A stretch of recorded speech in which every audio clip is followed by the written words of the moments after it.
Assalamualaikum warahmatullahi wabarakatuh. Perkenalkan, nama saya Ria Permata dari kelas 11 MIPA 4 nomor absen 29. Di sini saya akan menjelaskan tentang mekanisme transportasi darah dari jantung ke seluruh tubuh. Sistem peredaran darah adalah salah satu sistem yang penting di dalam tubuh kita. Sistem ini mengedarkan darah bermula dari jantung ke seluruh badan dan masuk ke jantung semula.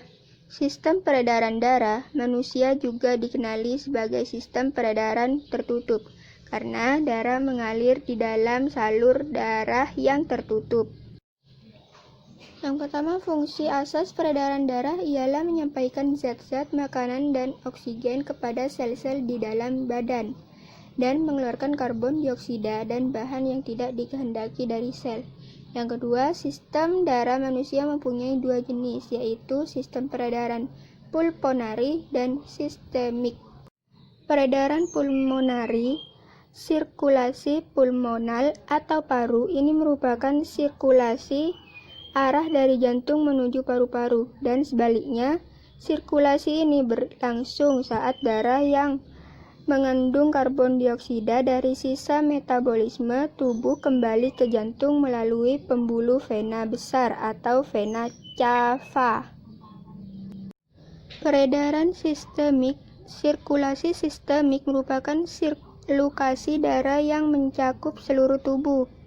Sirkulasi ini berlangsung ketika darah yang mengandung oksigen mengisi serambi kiri jantung melalui vena pulmonalis, usai melakukan pelepasan karbon dioksida di paru-paru. Struktur anatomi sistem ini terdiri dari 1. Jantung, 2. Saluran darah, 3. Darah. Yang pertama, jantung. Jantung terletak di dalam ruangan toraks atau sangkar rusuk, di belakang tulang sternum, di hadapan tulang belakang, dan kedudukannya menyendang dari kanan ke kiri. Organ ini boleh dibagikan kepada dua bagian, yaitu kiri dan kanan. Ia dibagikan oleh dinding yang dipanggil septum. Lapisan jantung pula terdiri dari 3 lapisan, yaitu perikardium luar, myokardium tengah, endokardium dalam.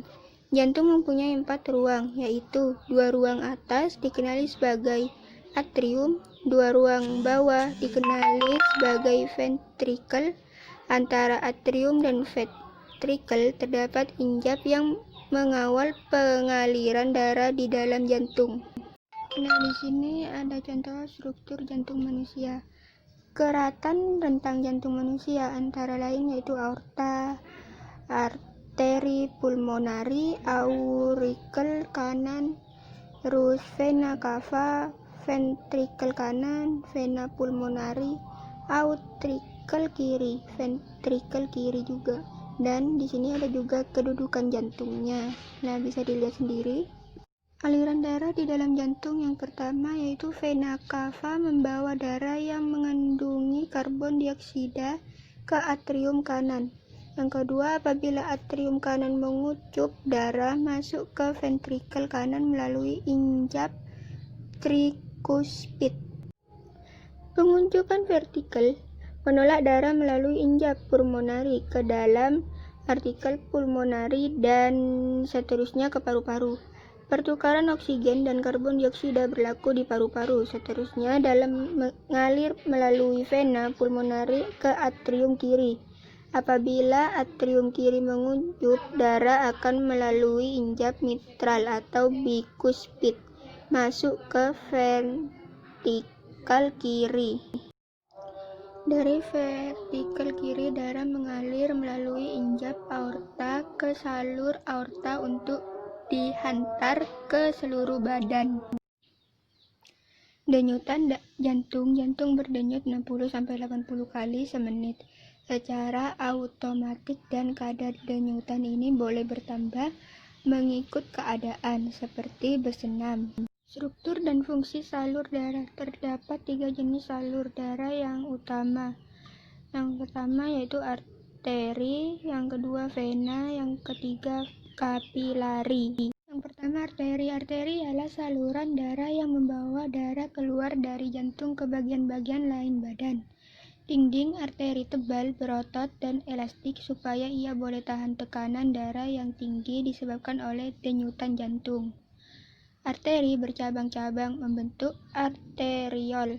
Semua arteri membawa darah beroksigen kecuali arteri pulmonari. Di sini ini ada contoh tentang arteri dan vena yang bisa dilihat sendiri oleh kalian dan bisa diperhatikan lebih lanjut oleh kalian sendiri.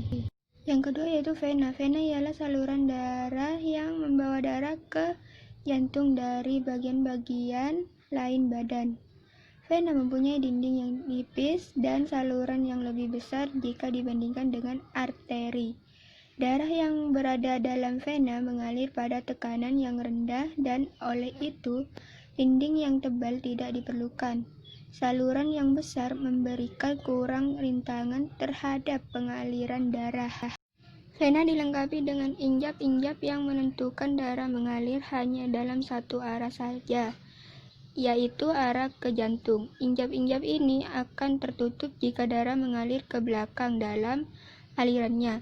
Vena yang terkecil sekali dinamakan venul. Semua vena membawa darah tidak beroksigen kecuali vena pulmonari.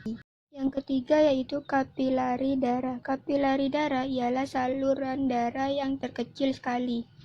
Kapilari darah menghubungkan arteriol kepada venul. Dinding kapilari darah hanya setebal satu sel. Dinding-dindingnya yang nipis serta telap memudahkan resapan bahan-bahan antara darah dan tisu-tisu berlaku dengan cepat. Di sini contoh saluran darah ada 3 yaitu vena, arteri, dan kapilari darah. Bentuknya sangat berbeda. Kalau vena sama arteri itu agak sama tapi cuma yang bagian tengah itu beda, sedangkan kapilari darah itu bentuknya seperti kayak memanjang. Darah terdiri daripada pepejar atau sel darah 40%, sedangkan cair atau plasma 60%. Tubuh manusia mengandungi lebih kurang 8-10 pain atau 6 liter darah. Darah terdiri daripada plasma, sel darah merah, sel darah putih, dan sel pembekuan atau platelet. Plasma adalah larutan yang berwarna jernih kekuningan dan mengandung bahan larut dalam air. Lebih kurang 90% daripada plasma terdiri daripada air. Bahan larut yang terkandung dalam plasma: garam, bahan makanan glukosa, asid amino, protein darah, fibrinogen, globulin, dan albumin. Bahan kumuh terutama urea, hormon. Sel darah merah atau eritrosit berbentuk ceper di jangkung, tidak mempunyai nukleus, mengandungi pigmen hemoglobin yang memberikan warna merahnya. Size dan bentuknya menghasilkan nisbah luas permukaan terhadap isi padu yang besar, dan ini menambahkan kecekapan sel darah merah bagi pertukaran oksigen dengan plasma.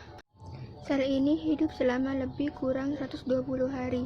Ia dimusnahkan dalam hati dan digantikan oleh sel-sel baru dalam sumsum tulang. Di sini contoh sel darah merah atau eritrosit. Yang pertama itu bentuknya agak memanjang, pandangan tepi, dan yang kedua yaitu pandangan hadapan yang bunter. Sel darah putih atau leukosit tidak berwarna dan mempunyai bentuk tidak sekata. Tiap-tiap leukosit mempunyai nukleus. Sel-sel darah putih dihasilkan dalam sumsum tulang dan kelenjar limfa dan hidup selama lebih kurang 30 jam. Terdapat berbagai jenis sel darah putih yang berlainan dari segi rupa dan fungsi. Ia memainkan peranan yang penting dalam pertahanan badan terhadap serangan bakteri. Nah, ini contoh sel darah putih atau leukosit. Jenis-jenis sel darah putih. Yang ini adalah contoh jenis-jenisnya yang ada di dalam tubuh kita.